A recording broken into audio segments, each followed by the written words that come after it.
Hello dear student, तो आप सब कैसे हैं। तो आई होप आप सब अच्छे होंगे, मस्त होंगे, स्वस्थ होंगे। आप सबकी पढ़ाई बेहतर ढंग से चल रही होगी। तो आज हम देखेंगे क्लास 12 के फिजिक्स में नेक्स्ट टॉपिक है वैद्युत द्विध्रुव के कारण निरक्षीय स्थिति में किसी बिंदु पर वैद्युत क्षेत्र की तीव्रता। यहाँ पर देखिएगा, हम एक वैद्युत द्विध्रुव लेते हैं। एक क्या लेते हैं? वैद्युत द्विध्रुव लेते हैं AB। वैद्युत द्विध्रुव है AB जो -q और +q आवेश से मिलकर बना है, जो -q और +q आवेशों से मिलकर बना है। इनके बीच की दूरी जो है वो क्या है? इनके बीच की दूरी 2l है। इनके बीच की दूरी क्या है? 2l है।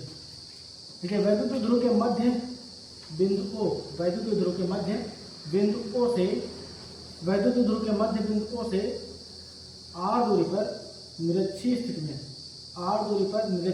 में एक बिंदु P स्थित है। r दूरी पर निरक्षीय स्थिति में एक बिंदु क्या है? स्थित P स्थित है, और जिस पर वैद्युत क्षेत्र की तीव्रता का मान ज्ञात करना है। देखिएगा, यहाँ से बिंदु A को P से मिला दीजिएगा और बिंदु B को P से मिला दीजिएगा। अब देखिएगा, यहाँ पर अगर हम वैद्युत क्षेत्र की तीव्रता की बात करें तो ये प्लस है। पॉजिटिव आवेश के लिए जो वैद्युत क्षेत्र की तीव्रता होती है पॉजिटिव आवेश की विपरीत दिशा में होती है। ये हो जाएगा E1 cos थीटा हो जाएगा। दो घटक होंगे, E1 cos थीटा हो जाएगा। और देखिएगा, ये है निगेटिव की ही दिशा में होती है वैद्युत क्षेत्र की तीव्रता। ये हो जाएगा E2 cos थीटा हो जाएगा। ये क्षैतिज घटक के लिए, लेकिन ऊर्ध्वाधर घटक के लिए क्या हो जाएगा? देखिएगा, ये हो जाएगा E1 sin थीटा। क्या होगा? E1 sin theta. और ये हो जाएगा E2 sin थीटा हो जाएगा। ये क्या हो जाएगा? E2 sin थीटा हो जाएगा। देखिए, यहाँ पर अगर थीटा मान लें तो ये दो घटकों में प्राप्त हो जाता है, दो घटकों में वियोजित हो जाता है। एक होता है cos थीटा और एक होता है sin थीटा। तो हो जाएगा E1 cos थीटा, हो जाएगा E2 cos थीटा, और ये हो जाएगा E1 sin थीटा। अब देखिएगा, E1 sin थीटा व E2 sin थीटा परिमाण में समान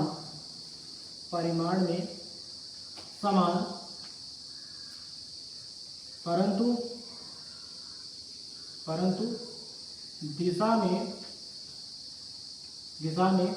विपरीत होने के कारण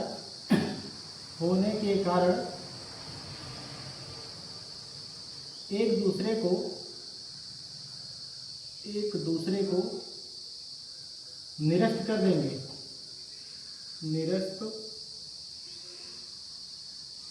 कर देंगे। ठीक है। परंतु लेकिन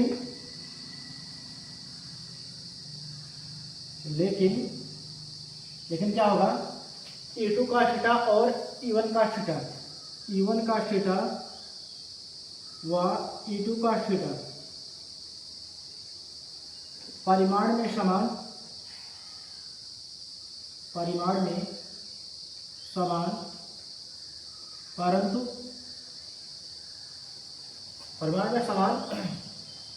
एक ही दिशा में, परंतु एक ही दिशा में, क्या कह सकते हो?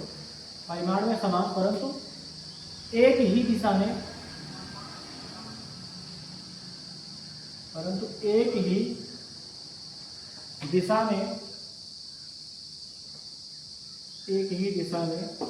होने के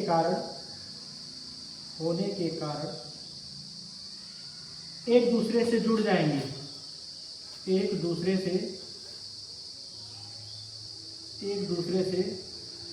जुड़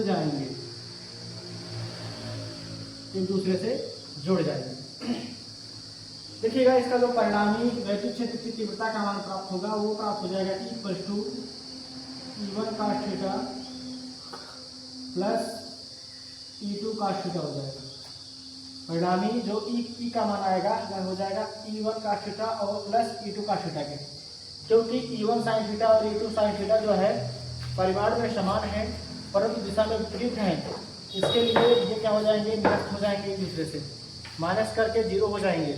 लेकिन इसका मान, जो परिणामी वैद्युत क्षेत्र का मान, जो P का मान हो, जो बिंदु P पर परिणामी वैद्युत क्षेत्र की तीव्रता का मान जो होगा E1 cos theta plus E2 cos theta हो जाएगा। तो देखिएगा यहाँ पर हम जो किए हैं वही लिखेंगे हम। यहाँ पर देखिएगा माना मान के चलते हैं। अब लिखेंगे माना ए बी एक वैद्युत द्विध्रुव है, वैद्युत द्विध्रुव है, वैद्युत द्विध्रुव है जो -q तथा +q, जो -q तथा +q आवेशों से मिलकर बना है, आवेशों से मिलकर बना है। इनके बीच की दूरी, इनके बीच की दूरी स्मॉल 2l है। इनके बीच की दूरी क्या है? स्मॉल 2l है। वैद्युत द्विध्रुव के मध्य, वैद्युत द्विध्रुव के मध्य बिंदु O से, बिंदु O से r दूरी पर, स्मॉल r दूरी पर निरक्षीय स्थिति में, निरक्षीय स्थिति में बिंदु P, बिंदु P r दूरी पर निरक्षीय स्थिति में बिंदु P पर वैद्युत क्षेत्र की तीव्रता, वैद्युत क्षेत्र की तीव्रता का मान ज्ञात करना है, ज्ञात करनी है। अब देखिएगा यहाँ से हम देख पा रहे हैं, अगर हम देखिए P A की दूरी याद कर लें और P B की दूरी याद कर लें, तब हम बिंदु P पर वैद्युत क्षेत्र की तीव्रता का मान ज्ञात कर सकते हैं। तो P A की दूरी ज्ञात करने के लिए हमें क्या करना पड़ेगा? हमें त्रिभुज लेंगे, त्रिभुज AOP में, त्रिभुज AOP में देखिएगा यहाँ से ये मध्य बिंदु है तो OA की दूरी क्या हो जाएगी? ये हो जाएगी। ये मध्य बिंदु है तो OB की दूरी क्या हो जाएगी? स्मॉल l हो जाएगा। अब देखिएगा पाइथागोरस प्रमेय से, पाइथागोरस प्रमेय से, पाइथागोरस का प्रमेय क्या कहता है? जो कर्ण का वर्ग होता है वो शेष दो भुजाओं के वर्गों के योग के बराबर होता है। लेकिन ये समकोण त्रिभुज होना चाहिए, ये समकोण त्रिभुज है, समकोण त्रिभुज, ठीक है। तो देखिएगा जो कर्ण का वर्ग होगा मतलब AP का जो वर्ग होगा ये बराबर हो जाएगा लंब का वर्ग मतलब कि OP का वर्ग प्लस आधार का वर्ग मतलब OA का वर्ग हो जाएगा। तो AP का वर्ग बराबर हो जाएगा r square plus l square के। AP बराबर हो जाएगा अंडर रूट में r square plus l square का हो जाएगा। तो AP बराबर जो होगा वही किसके बराबर हो जाएगा? BP के बराबर या PB के, प्लस Q के कारण, प्लस Q के कारण बिंदु P पर वैद्युत क्षेत्र की तीव्रता, वैद्युत क्षेत्र की तीव्रता वो हो जाएगा E1 equal to 1/4π Q/r square होता है, Q/r स्क्वायर होता है प्लस Q है तो इसकी दूरी क्या हो जाएगी? अंडर रूट में r square plus l square हो जाएगा, ठीक है। और यही दूरी ये भी हो जाएगा अंडर रूट में r square plus l square. तो ध्यान दीजिएगा Q/, क्या हो जाएगा? अंडर रूट में r square plus l square का होल स्क्वायर हो जाएगा। E1 इक्वल हो जाएगा 1/4π Q/r square plus l square हो जाएगा। देखिएगा -Q के कारण, -Q के कारण बिंदु P पर वैद्युत क्षेत्र की तीव्रता, वैद्युत क्षेत्र की तीव्रता E2 कष्ट हो जाएगा। E2 E2 बराबर आ जाएगा 1/4πε0 Q/r²। देखिए r का मान वही रहेगा r² + l² का होल स्क्वायर, क्योंकि AP की दूरी होगी AP, तो AP भी वही उसी के बराबर होगा। ठीक है, तो देखिएगा आगे देखते हैं। बिंदु P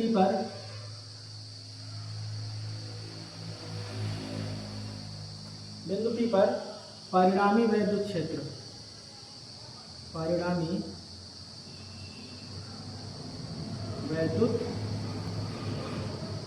बिंदु P पर परिणामी वैद्युत क्षेत्र की तीव्रता, वैद्युत क्षेत्र की तीव्रता एक प्रश्न हो जाएगा E1 cos थीटा प्लस हो जाएगा E2 cos थीटा। देखिए E1 और E2 का वैल्यू हम क्या करेंगे, रख देंगे E1 व E2, E1 व E2 का मान रखने पर, तो रखिएगा E हो जाएगा, देखिएगा ये हो जाएगा E 1/4π E1 का मान 1/4πε0 Q/r² + l², 1/4πε0 Q/r² + l² हो जाएगा, प्लस हो जाएगा 1/4πε0 Q/r² + l², ये भी हो जाएगा cos थीटा का। यहाँ पर हम क्या करेंगे, इसको कॉमन कर लीजिएगा, E हो जाएगा 1/4πε0 Q/r² + l², ये हो जाएगा cos theta plus cos theta हो जाएगा, cos theta plus cos theta बराबर क्या आ जाएगा, 2 cos थीटा हो जाएगा, क्या आ जाएगा 2 cos थीटा हो जाएगा। E 1/4πε0 Q/r² + l² into 2 cos theta हो जाएगा, क्या हो जाएगा 2 cos थीटा हो जाएगा।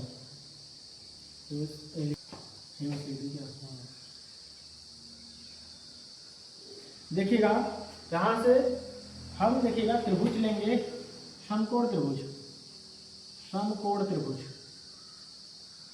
वही त्रिभुज लिया जाएगा जो लिए थे AOP, त्रिभुज AOP में, ठीक है, करेंगे AOP, ये त्रिभुज लेंगे। यहाँ से देखिएगा अगर हम यहाँ पर cos थीटा, क्योंकि हमें cos थीटा की वैल्यू प्राप्त करना है, अगर यहाँ पर हम cos थीटा का मान निकालें, ठीक है, तो cos थीटा का मान निकालेंगे तो ये कोण हो जाएगा थीटा के, देखिएगा cos थीटा का अगर मान निकाला जाए तो ये लंब हो जाएगा, ये लंब हो जाएगा और ये क्या हो जाएगा, आधार हो जाएगा, ये लंब हो जाएगा और ये क्या हो जाएगा, आधार हो जाएगा, ठीक है, और ये क्या हो जाएगा, कर्ण हो जाएगा। तो देखिएगा cos थीटा बराबर क्या होता है, हो जाएगा आधार बटे कर्ण, क्या हो जाएगा, आधार बटे कर्ण के हो जाएगा, आधार क्या होगा, l हो जाएगा, कर्ण क्या हो जाएगा, कर्ण हो जाएगा अंडर रूट में, आधार l होगा, कर्ण क्या हो जाएगा अंडर रूट में r² + l² हो जाएगा। अब हम cos थीटा का वैल्यू रख देंगे तो E हो जाएगा 1/4πε0 Q/r² + l² into 2l under root में r² + l², cos थीटा का वैल्यू रखेंगे। देखिएगा आपको पता है कि P बराबर होता है Q × 2l, P बराबर क्या होता है, Q × 2l, तो E हो जाएगा 1/4πε0 P, Q × 2l के स्थान में लिखेंगे क्या, P, हो जाएगा r² + l², अंडर रूट मतलब होता है कि इसकी पावर कितना हो जाएगा, 1/2 हो जाएगा, l² + r² की पावर 1/2 हो जाएगा।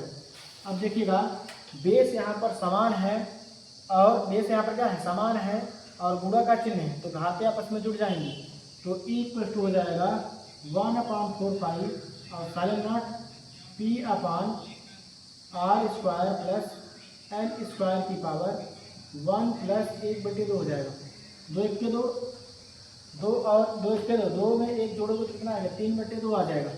E हो जाएगा 1/4πε0 Q/r² + यहाँ से जाएगा E 1/4πε0 p upon r square plus l square की पावर 3/2 हो जाएगा।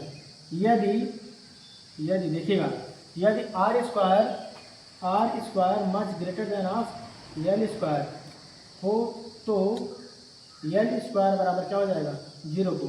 एल देखिएगा ये इक्वल टू जाएगा 1/4 pi upon r square plus l square की पावर। देखिएगा ये क्या हो जाएगा, बेस समान है तो घाते आपस में जुड़ जाएंगे, 1 + 1/2 हो जाएगा। तो 2 1 जा 2 हो जाएगा, 2 में अगर 1 ऐड करो तो 3/2 हो जाएगा। ठीक है, यदि r square is much greater than of l square हो तो एल स्क्वायर क्या हो जाएगा 0 के बराबर आ जाएगा। क्योंकि आप यहाँ पर देख पा रहे हैं एल स्क्वायर पहले से भी बड़ा है, जो मतलब कि इसका रेंज क्या है बड़ा है, और आर स्क्वायर, लेकिन एल क्या है छोटा है। आर की अपेक्षा में एल क्या है छोटा है, आर की अपेक्षा में एल छोटा है, तो हम आर एल को क्या मानेंगे नगण्य मान लेंगे। आर स्क्वायर क्या हो जाएगा 0 हो जाएगा। अगर आर स्क्वायर 0 हो जाएगा तो equal to 1/4 pi upon r square plus 0 का की पावर क्या हो जाएगा 3/2 हो जाएगा। तो आर की पावर 2 की पावर 3/2, 2 से 2 कैंसिल हो जाएगा, ई इक्वल टू हो जाएगा 1/4 pi upon r cube newton प्रति कूलम। यह आ जाएगा वैद्युत ध्रुव के कारण निरक्षीय स्थिति में वैद्युत क्षेत्र की तीव्रता का मान equal to 1/4 pi upon r cube newton प्रति कूलम हो जाएगा। तो मानते हैं यह जो है कठिन है, थोड़ा सा हार्ड है, लेकिन ये बेसिक एकदम बेसिक बताया गया है। तो आई होप समझ गए होंगे, तो आप आई होप समझ गए होंगे तो आप इसका स्क्रीनशॉट ले लीजिए। अब हम मिलते हैं नेक्स्ट वीडियो में, आज के लिए इतना ही। अगर आपको ये वीडियो अच्छी लगी हुई तो वीडियो को लाइक कीजिएगा, अगर आप चैनल में नए हो तो चैनल को सब्सक्राइब कर दीजिएगा।